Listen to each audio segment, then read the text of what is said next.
Tank Rusia meledak melemparkan turret 250 kaki ke udara setelah serangan rudal Ukraina. Rekaman video bersumber dari Dashcam yang tak sengaja menangkap momen sebuah tank Rusia dilaporkan diledakkan membuat turretnya meluncur 250 kaki ke udara setelah serangan rudal Ukraina. Videonya pun diunggah The Sun Kamis 12 Mei 2022. Dalam rekaman video, awalnya mobil tank itu melaju dengan berbagai kendaraan warga sipil lainnya, tiba-tiba meledak hingga membuat sejumlah kendaraan terhenti.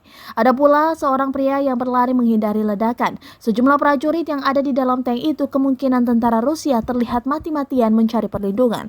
Disebutkan pada keterangan unggahan, video itu diambil saat tim Cina sedang dalam perjalanan ke pabrik baja Azovstal di kota Mariupol yang terkepung, di mana mereka meliput evakuasi warga.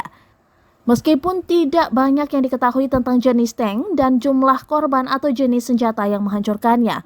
Menjelaskan konteks di balik video yang luar biasa itu, saluran itu mengatakan wartawan Phoenix Lu Yuguang lolos dari kematian selama wawancara di Ukraina Timur, menambahkan bahwa pengemudi membutuhkan perlambatan darurat untuk menghindari bahaya.